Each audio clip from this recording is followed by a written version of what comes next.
Hola hermanos, el día de hoy, 28 de agosto del 2021, es sábado de la 21ª semana del tiempo ordinario, se nos termina la semana 21, hoy tenemos memoria obligatoria, la del hijo de la señora que celebrábamos ayer, Aurelio Agustín, así se llamaba, ese era su nombre, Aurelio Agustín de Hipona, así se le conoce, San Agustín de Hipona. Vamos, ¿qué podemos decir de San Agustín? Poca cosa realmente, ¿no? Para muchos es el teólogo más importante del primer milenio, o sea, no únicamente de finales del siglo IV, inicios del siglo V, no, del primer milenio. La influencia del doctor de la gracia, así se le conoce, el doctor Grazie, es hasta el día de hoy total. Vamos, la iglesia se ha configurado, muchas de las cosas que decimos de manera, yo no le diría natural, si lo quieren, son términos de San Agustín. Por ejemplo, piensen hablar de pecado original. Ese es un término que utiliza él para hacer la analogía con el pecado de nuestros primeros padres y sus consecuencias en nosotros, atacando lógicamente la herejía pelagiana o el semipelagianismo. Bueno, por favor, o sea, vamos, aquí puedo pasarme un rato totototote hablándole de él, pero voy a tratar de ser breve en lo posible. Ok, vamos. Nace en Tagaste en el año 354. Unos dicen 353. Hijo, ayer lo decíamos, de Patricio de Mónica, con dos hermanos, Navigio y su hermana Perpetua. Educado en los rudimentos de la fe, él fue educado en la fe católica, pero bueno, siguiendo más bien los ejemplos de su papá, de Patricio, ya sabemos todo lo disoluto que era, pues decidió, fue enviado por el papá a estudiar en Madura, luego en Cartago, retórica, gramática, era un excelente, pero predicador, llamémosle, pero en ese momento su elocuencia, su afición por el teatro era muy grande, su afición por miren, anduvo brincando en líneas filosóficas de un lado para otro, tuvo una mujer, llamémosle así, una esposa, ¿no? Porque no estaba casado, que fue, llamémosle, estable durante 14 años, vivió con esa muchacha. Ahí nació su hijo Adeodato, el hijo de San Agustín, que va a ser bautizado con él al mismo tiempo, ¿no? Alrededor del año 300, más o menos tiene que ser 372, 73, se vuelve maniqueo, encuentra en el maniqueísmo esta herejía, bueno, más que una herejía, es una doctrina, ¿no?, que explica todo de manera dualista, o sea, hay dos principios, uno bueno, uno malo, un Dios bueno, un Dios malo, y entonces, claro, es muy atractiva porque lo vuelve todo simple, ¿no?, muy simplista, y entonces él se adhirió al maniqueísmo, entró en una crisis muy profunda, se va para Roma, aunque había estado, como les digo, mucho tiempo en Cartago, ahí crea una escuela, ¿no? Y en esa escuela, sobre todo es una escuela de retórica, se va para Roma porque entra en crisis con el maniqueísmo, porque claro, su afán de búsqueda de la verdad rápido chocó con esa mentalidad errada completamente. Su mamá quiere seguirlo, estamos hablando de cerca del año 300, qué sé yo, 381, 382 más o menos. Y bueno, la mamá pide irse con él, pero él no la deja. De hecho, hay una historia que cuenta él en las confesiones que la dejó tirada en el puerto. Se va para Roma, allá se enfermó gravemente. Gracias a un amigo suyo llamado Símaco, logró conseguir un puesto como profesor de retórica en Mediolanum, es decir, en Milán. Y allá, pues él siendo el profesor de retórica, su oponente, si lo quieren, era un tal Ambrosio. Y un tal Ambrosio, San Ambrosio de Milán. A mi juicio, de los más grandes santos de la antigüedad, no cabe la menor duda. Ambrosio es Ambrosio. Miren, es que yo no sé cómo describirlo. Entonces, imagínense, competían, ¿no? Porque uno era el profesor de retórica y el otro tenía una retórica cristiana preciosa. Allá llega, de hecho, su mamá, se entrevista con San Ambrosio y Agustín empieza a frecuentar el lugar de los catecúmenos, de los que se preparan al bautismo. Y escuchando a Ambrosio y con las lágrimas de su madre, se convierte.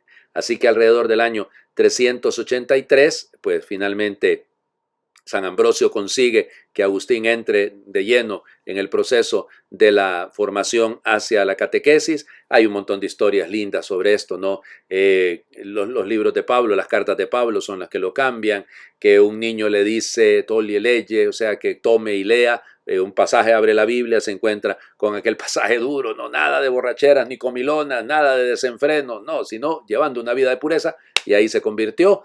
Se hace bautizar junto con su hijo, deciden regresar a África del Norte, ¿no? A la zona de Numidia, pero su mamá muere en el año 387 en Ostia, o 386, y luego ya está en el 388 en Tagaste, pero tenía miedo, Agustín, de hecho se vuelve casi un ermitaño, allá forma un grupito de personas que pues lo acompañan en una vida casi monacal, escribiendo, leyendo, bueno, una cosa extraordinaria.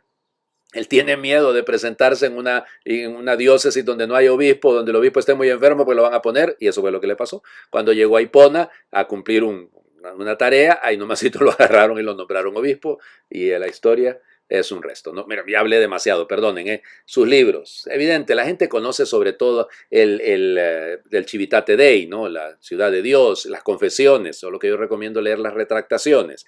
Luego del Tratado de Trinitate, el Tratado de la Gracia. Bueno, vamos, es que San Agustín, bendito sea el Señor que no tenía una computadora.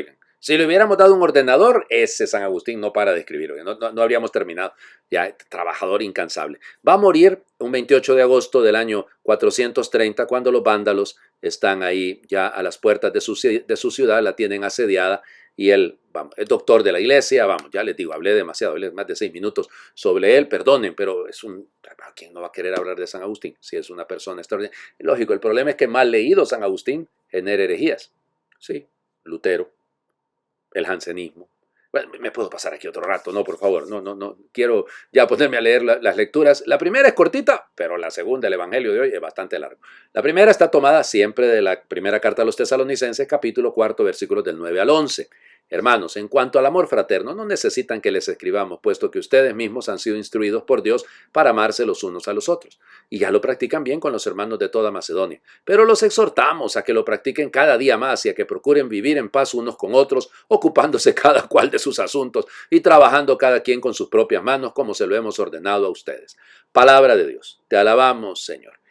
Ay, Señor Jesucristo, el amor supera esos, en mi pueblo les decimos metiches, esa gente que se anda metiendo en la vida ajena y que siempre anda criticando, siempre anda juzgando a los otros, lo dice Pablo. Cada cual ocúpese de sus asuntos. Miren, ya les contaría yo todo lo que me toca a mí sufrir, porque es un sufrimiento, vamos, un sufrimiento tampoco me hace perderla, pero en los mensajitos que mandan en los chats y toda esa cosa, gente hablando, cuestionando a otros, que se vean al espejo, hombre, que se cuestionen a sí mismos. La iglesia es mucho más grande que sus críticas, es mucho más grande que su mezquindad, es mucho más grande que esa visión, y cuando uno no tiene toda la verdad, es mejor, como decía mi abuelita, en boca cerrada no entran moscas. Pero siempre nos pasa esto, ¿eh? Hay algunos que se la dan como que si fueran grandes, mejor no lo digo, ¿no? Pero en su gran sabiduría y en su gran capacidad de juzgar las acciones de otros, cuando no tienen todos los elementos. En la vida de la iglesia encontramos muchas personas de estas, ¿no? Que no se ocupan de su vida, sino que se andan metiendo en la vida de los demás, los andan criticando, los andan juzgando, y en eso hay que tener mucho, mucho cuidado, porque uno se puede dar con una piedra en los dientes cuando uno, insisto, no tiene toda la verdad de lo que dice. Ya terminan juzgando a este en este grupo, a aquel en este, porque este tomó una decisión de sabiduría, porque algunos sí ha sabido ser iglesia, a pesar de que hay algunos hermanos, incluso sacerdotes, que le han maltratado, que le han hecho sentir mal, y han sabido ser iglesia, pero siempre son criticados, porque la iglesia está por encima de las mezquindades. Eso siempre va a ser así. Por eso el llamado al amor de Pablo. Pablo dice, no necesitan que se los recomendemos. Sí, claro, pero cada día practíquenlo más. Y todos los días tenemos que aprender a vencer nuestros egoísmos. Por eso, ¿saben qué? ¿En qué sí deberíamos de ocuparnos todos? Digo, en el Evangelio de hoy, que no necesitará mayor explicación, ¿no? Mateo, capítulo 25, versículos, del 14 al 30. Se terminó Mateo. Próximo lunes empezamos a leer Lucas. En aquel tiempo Jesús dijo a sus discípulos esta parábola. El reino de los cielos se parece también a un hombre que iba a salir de viaje a tierras lejanas. Llamó a sus servidores de confianza y les encargó sus bienes. A uno le dio 5 talentos, a otro 2 y a un tercero 1, según la capacidad de cada uno, y luego se fue. El que recibió 5 talentos fue enseguida a negociar con ellos y ganó otros 5. El que recibió 2 hizo lo mismo y ganó otros 2. En cambio, el que recibió un talento hizo un hoyo en la tierra y allí escondió el dinero de su señor. Después de mucho tiempo regresó aquel hombre y llamó a cuentas a sus servidores. Se acercó el que había recibido 5 talentos y le presentó otros 5 diciendo, Señor, 5 talentos me dejaste, aquí tienes otros 5 que con ellos he ganado. Su señor le dijo, te felicito, siervo bueno y fiel, puesto que has sido fiel en cosas de poco valor, te confiaré cosas de mucho valor. Entra a tomar parte en la alegría de tu señor.